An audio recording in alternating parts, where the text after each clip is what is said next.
I'm missing your body, missing your eyes, I'm missing the way you look at me. Well, you never love me, you never love me. What do you break my peace? And I cry for your love, and I'm hearing your voice calling me one more time. I'll never call your phone, baby, oh baby. I will never call. 네, 안녕하세요. 도사 이승태 TV의 이승태 변호사입니다. 요즘에 하도 비가 많이 와가지고 정말 비 피해가 너무 크셔서 뭐 정말 제 마음이 다 아프더라고요. 그리고 사실 요즘에 뉴스 보면 너무 안타까운 소식들이 많은데요.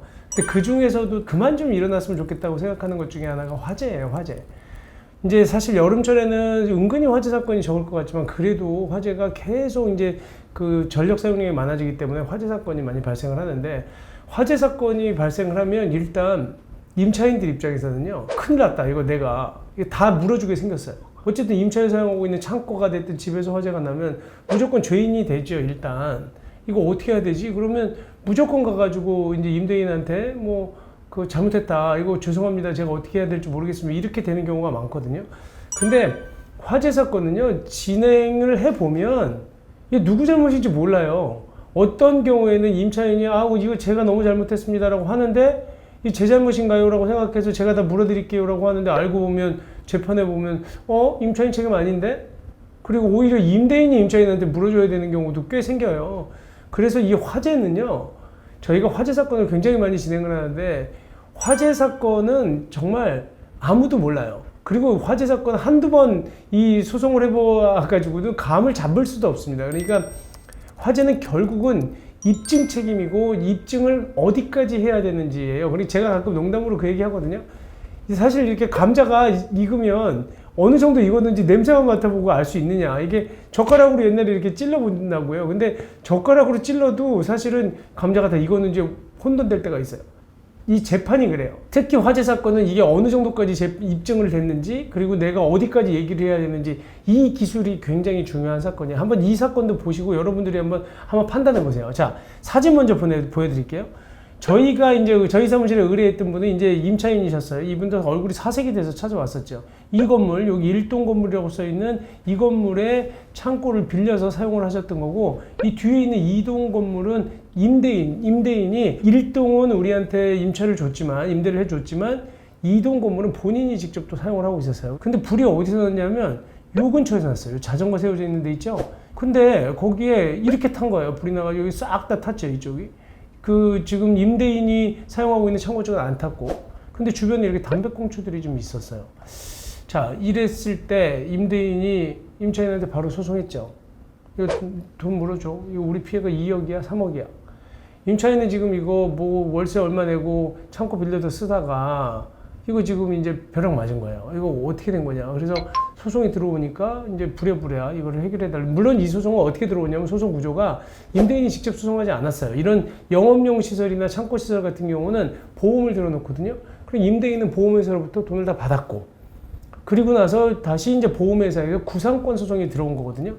그래서 우리가 이 소송에서 다투는 건 결국은 입증 책임 문제인데, 지금 여기에서는 어떤 증거들이 있냐면 화재조사 보고서가 있어요. 그 소방서에서 나온 화재조사 보고서가 1차로 있고, 그 이유가 뭐냐? 창고 건물, 아까 제가 본 건물 외벽에서 화재가 발생한 거 맞다. 누가 봐도, 우리가 봐도 그렇잖아요. 근데 거기에 건물 외부에 쌓여 있는 종이박스에서 발화가 됐다. 여기 보이시는 이 타고 남은 흔적이 종이박스예요. 여기 이 부분들이 종이박스가 설치되어 있었던 거거든요. 근데 그 발화 원인은 뭐냐? 어떤 전기적인 요인들이 아니라 담배꽁초 같다는 거예요. 그 부분에 떨어져 있던 담배꽁초, 제가 아까 보여드렸던 보험회사 주장은 임차인이 제대로 관리를 안 했다, 건물을. 여기에다가 왜 종이박스를 갖다가 쌓아놨고, 그 다음에 또 누가 와서 담배 피웠는지 모르겠지만 당신 직원들이 와서 핀 거 아니냐. 그리고 담배 못 피게 했어야지. 그거 책임져라.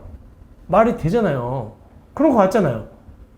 그리고 정말로 거기다 왜 종이박스를 갖다가 왜 싸놓고 거기를 갖다가 사람들이 와서 평상시에 담배를 피도록 내버려 뒀냐. 거기에서 담배꽁초에서 발화된 거 아니냐. 그러니까 우리 책임이다. 임차인 입장에서는 지금 뭐 갑자기 날벼락에 매덕을 물어줘야 되니까. 그래서 우리가 이 부분에 대해서 지금 주장을 했던 게 뭐냐면, 이 원인이 우리가 임차 목적물인 이 창고를 보관하고 우리가 사용하고 수익하는데 하자가 있었느냐? 그건 없었다. 그리고 우리가 이 사용 수익하는 의무를 계약상의 의무가 됐든 뭐 성관주의 의무를 위반하진 않았다. 그리고 더군다나 이 담배꽁초가 누가 핀 건지 어떻게 아느냐? 그때 결정적인 우리 주장이 뭐였냐면요. 아니 이 건물을 우리만 써야 해요. 이게 만약에 이 건물에 들어오는 문, 출입문이 우리만 쓰는 거고 여기 이동 건물을 임대인이 사용하지 않았다고 한다면 우리 책임이었을 가능성이 높죠. 왜냐하면 우리가 독단적으로 쓰고 독점적으로 쓰면서 다른 사람을 못 들어오게 배타적으로 출입문을 막아놓고 쓰고 우리가 여기서 담배 피는 걸 우리 직원들이 담배 피고 있는 모습들이 종종 잡혔고 그걸 우리가 통제할 수 있었다고 한다면 이거는 우리의 관리 책임, 그 다음에 우리의 계약상 책임이라고 인정이 돼서 채무를 불이행했다고 봐서 우리가 물어줘라, 임차인이 물어줘라 이렇게 나올 수가 있었어요. 근데 우리가 계속 주장했던 건 처음에는 사실 이거 어떻게 풀어가야 될지 고민이 됐었는데 야 보자 이거야. 이렇게 들어와서 누구나 쓰지 않냐. 여기 이 건물로 들어가는 건 우리뿐만 아니라 당신들 그 직원들도 들어가고 여기에 아무나 다 들어갈 수 있지 않냐. 양쪽 손님들 다 왔다 갔다 하고 그리고 여기 종이박스 하는 거 맞지만 누가 담배꽁초 버렸는지 누가 알아. 우리가 폈다는 증거 있냐 우리 직원이. 이쪽 임대인 쪽 사람들도 지나가다 여기 담배 필 수도 있는 거고 그리고 그 부분에 대해서 담배꽁초를 그러면 못 피게 못 막았다는 부분 그 부분에 대해 우리 책임만 있느냐. 임대인은 그럼 책임 없느냐. 임대인도 그럼 여기 와서 지금 이 부분에 대해 담배 못 피게 자기 사람들이 됐든 자기 직원들이 됐든 그래야 되는 거 아니냐. 그 다음에 종이 쌓아두는 것 자체가 그게 계약상 의무를 위반한 거냐. 그러면 여기에다가 종이를 쌓아두는 게 특별히 이게 인화성 물질이라든지 만약에 화재에 취약한 물건들이 있는 건 모르겠지만 창고에서 종이 쌓아두는 거 그 부분에 대해서 그게 지나치게 많은 양도 아니고 일부 종이박스는 밖에 내놓은 것 같고 그거 갖고 모든 화재에 대한 책임을 내가 져야 되느냐 그렇게 주장을 했던 거예요. 그랬더니 결국 법원에서는 임차인 말이 맞다. 이 부분에 대해서는 그 화재에 대한 책임을 임차인에게다 물을 수 없다라고 해서 원고 청구가 기각이 됐어요. 그래서 피고가 이 건물을 관리하는 데 소홀하지 않았다는 점하고 그 다음에 제3자가 화재를 발생시켰을 가능성이 높다. 이 부분을 주장을 해서 결국은 우리가 승소를 한 거거든요. 그러다 보니까 사실은 임차인도 굉장히 놀라셨어요. 처음에 굉장히 겁을 많이 모으셨었으니까. 근데 되게 기뻐하시고 좋아하시죠. 근데 이 화재 소송은 참 진짜 어려워요. 제가 벌써 화재 소송 한 100건 이상 진행한 것 같은데 그래도 아직도 화재 소송을 볼 때는 정말 조심스럽게 아주 냉정하게 봐야 돼요. 이게 감정적으로 치우치거나 아니면 감정적으로 판단할 일이 아니라니까요. 뭐 화낼 일도 아니에요. 이게 우리가 화재 사건을 접하는 태도는 이래야 됩니다. 뭐냐면 천재지변과 유사한 거예요. 갑자기 이 소켓에서 불이 튀어서 뭔가 뭐 트립이 생겨서 뭐 여기서 화재가 발생했다.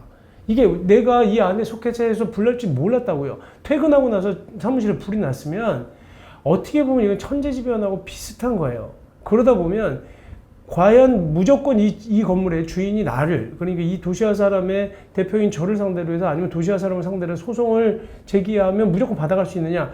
누구 책임인지 몰라요. 물론 여기 인테리어는 우리가 있기 때문에 우리 책임이라고 보여질 수도 있지만 과연 그렇다고 해서 이 부분이 제가 이 건물을 갖다가 관리하고 그 사용 수익하는데 특별히 하자가 과실이 없다면 집주인도 저한테 손해배상 책임을 물을 수가 없어요. 그럼 집주인도 손해보고 저도 손해보는 거예요. 그러니까 약간 천재지변이기 때문에 서로 둘 다 책임질 사람이 없을 수가 있는 소송이 화재 소송이에요. 우리는 무조건 뭔가 결과가 생기면 책임져야 될 사람을 찾아야 되지만 그러려고 해요, 사람들은 기본적으로. 그리고 또 그게 공정하다고 생각해. 왜냐면 원인이 있으니까 불이 났잖아요. 그러니까 당신이 책임져라는 거를 계속 물으려고 하지만 화재 소송은 그렇지 않다는 거예요. 그거를 좀 받아들여야 돼요. 근데 예전에는 과학이 더 발달하기 전에는 문제가 생기면 책임 주체가 없었지. 전부 다 천재지변에 가까운 거였으니까 원인을 알 수 없으니까 다 그냥 감내하고 살았죠. 근데 하지만 과학기술이 발달하면서 책임이 누구한테 있는지를 원인을 따져서 그 사람한테 책임을 묻기는 하지만 그래도 아직까지도 우리가 책임을 다 물을 수 없는 원인이 밝혀지지 않는 부분들이 있다는 거예요. 그러면 이 부분은 어쩔 수 없이 재난인 거예요, 재난. 사회적 재난이 되는 거고 어떻게 보면 인위적으로 발생했다고 하더라도 우리가 감당할 수밖에 없는 우리가 해결할 수 없는 재난이기 때문에 그 부분을 누군가 임대인이 무조건 책임져 임차인이 무조건 책임져 이렇게 봐서는 안 된다는 겁니다. 그래서 보험제도를 이용하라는 거예요. 그러니까 우리가 조금 시각을 좀 바꿔서 생각할 필요가 있다. 그러니까 무조건 억울한 거야. 내가 여기서 불이 났으면 이거는 억울하긴 하지만 그렇다고 다른 사람한테 꼭 책임을 물을 수 있는 건 아닐 가능성도 있다. 그게 화재 소송이다. 그래서 화재 소송에서는 이 증거관계, 그다음 입증 책임이 누구한테 있는지가 굉장히 중요한 부분이 있기 때문에 함부로 섣불리 화재 소송 많이 안 해보신 변호사님들은 그냥 이거 당연히 받아야죠. 아니 이거 우리가 물어줘야 됩니다. 아니요. 전혀 그렇지 않은 경우가 너무 많아요. 그래서 정말 신중하게 판단하셔야 되고 그 다음에 또 화재 사건은 정말로 뭐 저희가 우리한테 많이 하셔라 이런 취지는 아니지만 전문 변호사들이 봐야 될 필요는 분명히 있다고 생각을 합니다. 네, 오늘 영상 여기까지 설명을 드리고요. 뭐 도움이 좀 되셨으면 좋겠습니다. 네, 감사합니다.